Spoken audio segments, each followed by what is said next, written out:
All right, good morning. Welcome back here to Trader Minute. Great to have you aboard. Jumping on just a little bit early here this morning, as we are seeing the market down about 84 points here pre-market. And if this were 2 months ago, 84 points would be, whoa, what's happening? The end of the world, Armageddon. 84 points, though, in this market is, oh, okay. Yeah, we'll see what it does next hour. So we've seen a little bit of stabilization coming into the markets, over the last few days, but not enough to trigger the markets bullish. From a metric standpoint, even though it's been a massive rally. And we have S&P futures down about 90 points here this morning, well, 82 points as it sits right now. But if I back S&P futures out to a 1 hour view, and we just kind of take this view of, here's the drop, and you see all these little, flat lines in here.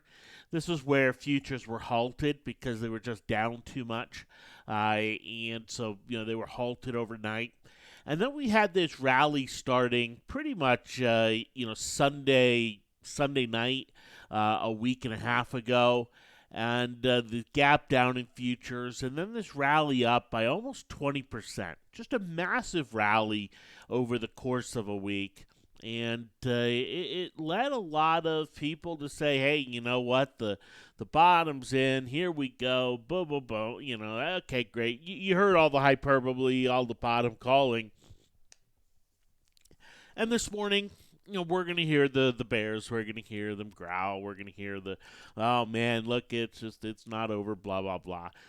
But take a look at what this pullback is yesterday, pretty much into the close and then overnight relative to everything else. It's pretty small. And that's important to kind of keep an eye on, the relative moves in this market rather than the absolute moves. And it's one of the reasons why option pricing just remains pretty ridiculous. And it's only going to get worse this morning. We've seen it start to back off a little bit, but even with UPS yesterday, we had a downside signal for the challenge, and, UPS is going to go down, but the option's just simply not playable when they have, I think what was UPS, almost 100% spread yesterday for, some periods of time. It shrunk down to about a 30% spread later in the day. But just ridiculous spreads there. And it's not pervasive across all options, but, it is out there, and it's something that, we do have to wrestle with. It is first day of a new month. While global markets were very weak, we saw Japan really take it on the chin. We saw a lot of the global banks get hit. HSBC was down about 9% last night. So some more banking weakness. But in the midst of this, we have global officials talking about more money coming into the system. Even in the U.S. yesterday, we heard President Trump talk about an additional $2 trillion stimulus package to come in on top of the $2 trillion that's already, just starting. We talked about this a couple weeks ago. The spigots are going to be open. This is going to be something where we are going to see historic amounts of money thrown at the global economy, and we're just starting to see it. And I do believe there's a long way to go. And I do believe if we see stocks go and hit new lows and take out the lows from, a week and a half ago, that it's only going to prompt global officials to push more money into the economy even faster. And, you'd like to be able to say, well, the officials are watching the coronavirus numbers and reacting to that. But let's face it, in the world we live in today, it's more dangerous for political officials to see stocks go down than see coronavirus deaths go up. And that may be a little cynical view, but it's just some of the reality right now. And it's not just one political official or something like that in one country. It's across the world. It's just one where we're going to see this mechanic. We're going to see central banks. We saw the Fed even last night up some of their transactions that they're going to be doing to help maintain liquidity out there. So it's only going to increase, and further drop will increase the speed at which that comes in. Now, how far is this drop leg? Do we see a bottom this morning and just go back up?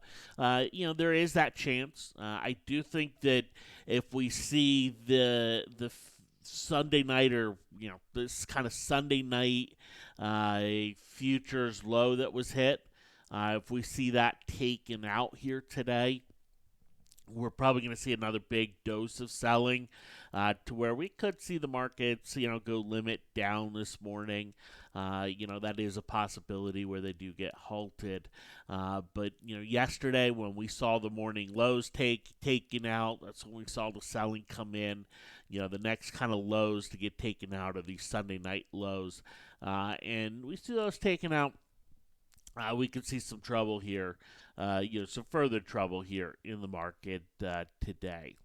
Now, as far as signals and all that goes, we are going to be dealing with some downside 3-7 crossovers today. All the upside crossovers yesterday, going to lead to some downside ones here today. If we have a signal, I'll jump back on video at the normal time this morning and go trade it. If not, I will just add the crossover list there to the message feed and jump back on this afternoon. And hopefully we'll get a chance to trade one or two of them. We'll have to see what the options are. I know options for the most part are not very good, but there may be something, somewhere that, has something decent. So we'll kind of check that out and, hopefully get an opportunity there. And if we see some sort of upside reversal in the market today, we could, see some upside come in. But I do think, given the global markets, that some sort of upside reversal is going to need a catalyst, a pretty sizable catalyst, in order to push that here today, which obviously could happen, at any moment, in the world we live in now. But those aren't big daily type events, that you sit there and go, okay, what's the next catalyst in the news type of thing, that's happening right now. So anyway, that's good. That's the kickoff here to April for the markets, and going to be a rocky one to open up. But it is one where we see that next dose of selling. It will lead to a lot more monetary stimulus, fiscal stimulus. And we see the lows taken out. We're going to see a sharp drop, but I suspect that these lows get taken out. We could see some pretty hefty pop after that, and we could be talking about bottoms in that scenario. Thanks for hopping on. Have yourselves a fantastic day, and we'll talk to you later. Take care.